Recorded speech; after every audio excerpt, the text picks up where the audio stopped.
friends, and welcome back to another story time with Miss K.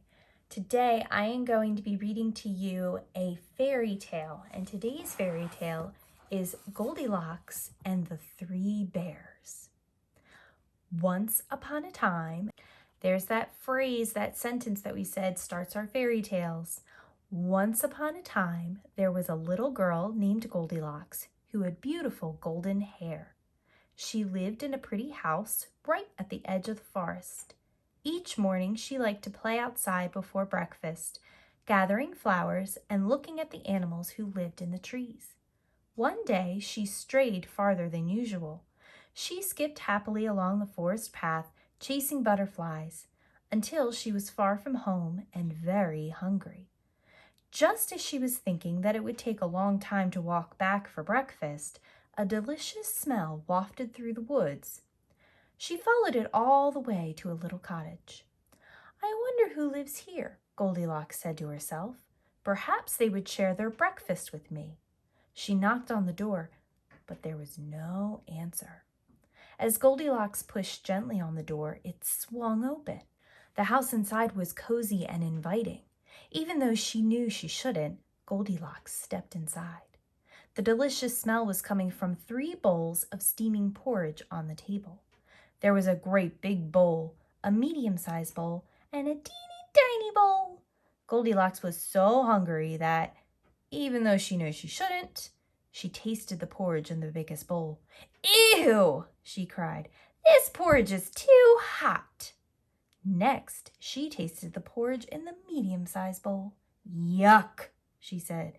"This porridge is far too cold." So finally, she tried the porridge in the teeny-tiny bowl. "Yum," Goldilocks said. "This porridge is just right." And she ate it all up. With her tummy nice and full, Goldilocks decided to rest before she set out for home. She looked around the room for somewhere to sit.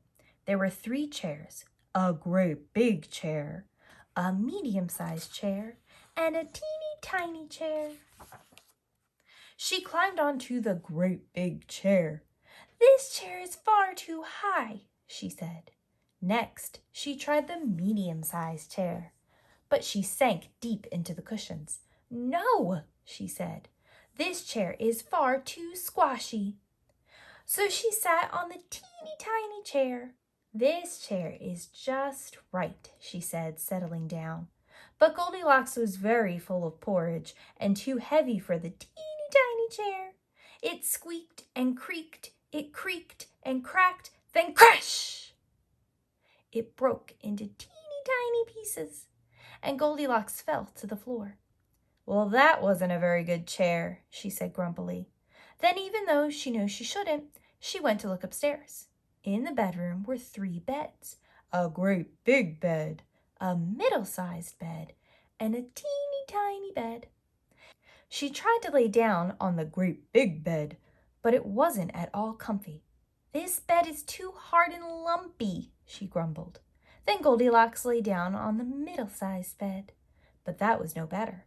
"This bed is too soft and squishy," she mumbled. And so at last she snuggled down in the teeny-tiny bed. "This bed is just right," she said, and fell fast asleep. Now, whenever there is a house with porridge and chairs and beds, there is usually someone who lives there. And that was true of this house. 3 big brown bears lived there, a great big daddy bear, a middle-sized mommy bear, and a teeny-tiny baby bear. The 3 bears had made their porridge and gone out for a walk in the woods while it cooled down. At last they went home for their breakfast. "Why is the door open?" Daddy Bear said in his deep, gruff voice. "Why are there footsteps on the floor?" Mommy Bear said in her soft, low voice. Baby Bear said nothing. They went over to the table and Daddy Bear looked in his bowl.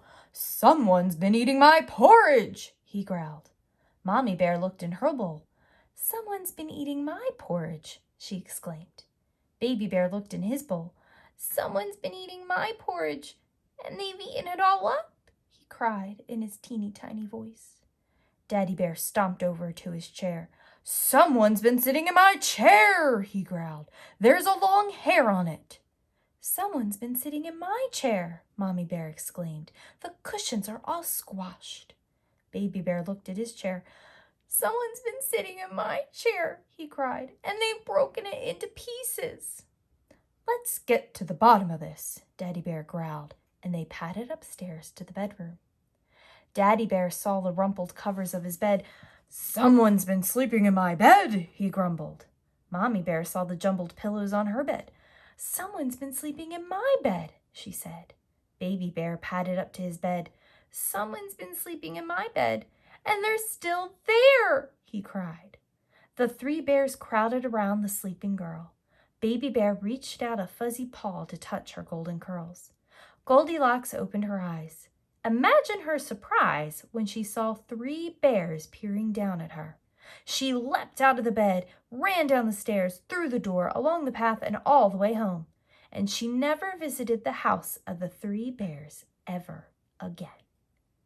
The end. Friends, I hope you enjoyed our story today. Until next time.